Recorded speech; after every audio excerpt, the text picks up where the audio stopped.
साथियों ने ये प्रयास किया, अनीश खटकर जी, जिसमें मुझे भी पैदा होने का सौभाग्य मिला, उसको नमन करते हुए इन शहीदों को जिन्होंने तानाशाह सरकार के हलक में हाथ डाल के अपना स्वाभिमान खींच लिया, इन शहीदों को नमन करते हुए और आप सभी किसान पुत्रों को, धरती पुत्रों को हाथ जोड़कर प्रणाम करते हुए अपनी बात की शुरुआत करता हूं। समझने की बात यह है कि हमारे साथ इंसाफ सिर्फ अभी नहीं हो रहा, हमारे साथ इंसाफ सिर्फ ये नाइंसाफी सिर्फ इस आंदोलन में नहीं हुई, आपके और हमारे साथ आम घरों के लोगों के साथ ये नाइंसाफी रोज होती है, हर रोज होती है। बस ये है कि जब कहते हैं कि जब पानी सर के ऊपर चला जाए तो फिर हाथ मारने के अलावा कोई चारा नहीं रहता। हमारे बच्चों को ना अच्छे स्कूल मिलते हैं ताकि वहां पढ़ के अच्छी जगह चले जाएं, ना हमें बिजली मिलती अपने खेत में, ना हमको नौकरी मिलती अपने बच्चों के लिए। ये किसानों के बच्चे अपनी पूरी जिंदगी कुर्बान करना चाहते हैं, सीमा के ऊपर की जान देना चाहता हूं इस देश के लिए।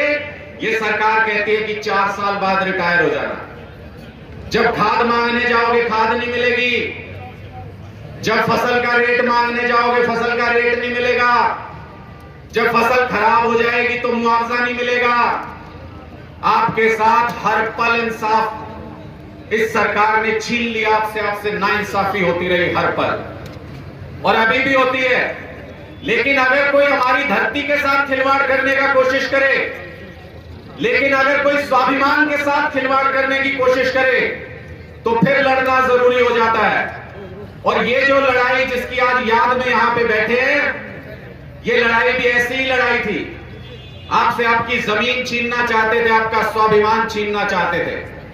कहते हैं कि स्वाभिमान पे आ जाए तो टकराना जरूरी है, जो जिंदा हो तो जिंदा नजर आना जरूरी है।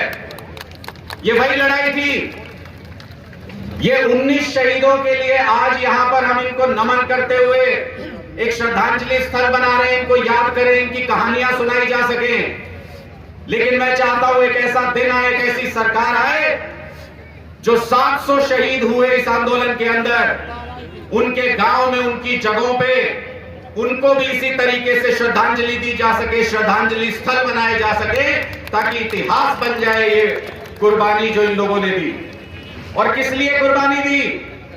ये कुर्बानी सिर्फ और सिर्फ इसलिए दी ताकि हमारे बच्चों का भविष्य सुरक्षित रह सके। इस कुर्बानी का नतीजा नहीं मिला अभी तक। मैं आपको सावधान करना चाहता हूं। जो भी मांग लेके आप वहां बैठे थे, मुझे आज भी याद है वो दिन अरविंद केजरीवाल जी के घर पे सारी रात तमाशा चला था। सारी रात जब किसान दिल्ली के बॉर्डर पे पहुंच गए थे, केंद्र सरकार ने यह कहा कि सारे स्टेडियमों को, मुझे ये कहा जा रहा है कि राजनीतिक बात नहीं करें जी, बिल्कुल नहीं करूं, 1% भी नहीं करूं। जहां किसानों की बात होगी अगर वहां राजनीति करूं तो डूब के मर जाऊं, नहीं करूंगा बिल्कुल नहीं। लेकिन आपको समझने की बात है, मैं इसलिए कह रहा हूं कि क्या क्या साजिशें हुई थी, मैं उस रात का गवाह हूं, इसलिए बता रहा हूं।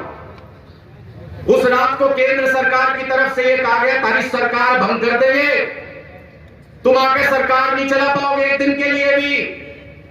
तो किसी को तो आज भी स्टैंड ले रहे हैं ना, किसी को तो स्टैंड लेना था। केजरीवाल जी ने कहा था चाहे फांसी दे दे, ये कलम तोड़ दी, साइन नहीं करूंगा इस फाइल के ऊपर जिसको कह रहे हैं स्टेडियमों को जेल बना दो। मैंने इसलिए इस बात का जिक्र किया, आप ये मत समझना मैं राजनीति कर रहा हूं, अपनी पार्टी की बात कर रहा हूं। मैंने इसलिए इस बात का जिक्र किया, हम जिस पार्टी में बैठे हो, जहां भी बैठे हो, अगर हमारे मां बाप सड़क पे लड़ाई लड़ रहे हैं, अगर हमारे किसान सड़क पे लड़ाई लड़ रहे हैं, तो लानत है ऐसी राजनीति पे अगर उसके लिए खड़े ना हो सके हम तो। इसलिए आप जहां जिस कुर्सी पे बैठे हो, जहां अपना दमखम दिखा सकते हो, वहां दमखम दिखा के इस लड़ाई में जुड़ना चाहिए, खड़े होना चाहिए। मैं इसलिए ये सारी बातें कह रहा हूं और अपनी वाणी को विराम दूंगा एक आखिरी बात कह के। ये लड़ाई अभी खत्म नहीं हुई है, ये लड़ाई अभी और आगे जाएगी और बहुत दूर तक जाएगी। कुर्बानियां देने के लिए तैयार रहना। इसलिए कह रहा हूं कि कुर्बानी देने के लिए तैयार रहना, क्योंकि इतिहास उसी का लिखा जाता है जो जीतता है, जो लड़ाई में, एक छोटी लड़ाई का एक छोटा टुकड़ा जीत लिया, उससे इतिहास नहीं लिखा जाता। जब इस तानाशाही सरकार को पटक दोगे, पलट दोगे, तब आपका इतिहास सुनहरे अक्षरों में लिखा जाएगा, उसके बिना नहीं लिखा जा सकता। इसलिए इस लड़ाई को आगे बढ़ाने में, अपने हक को, अपने स्वाभिमान को बचाने में आप सबसे गुजारिश करता हूं कि तन मन धन से, पूरी ताकत से इस लड़ाई को लड़ना है। मेरी जहां जरूरत होगी, मैं भी किसान परिवार से आता हूं, मेरी जहां जरूरत होगी, सीने पे बंदूक भी लगी होगी तो 1 इंच कदम पीछे नहीं हटेगा। मैं आज आपके बीच में ये वादा करके जा रहा हूं।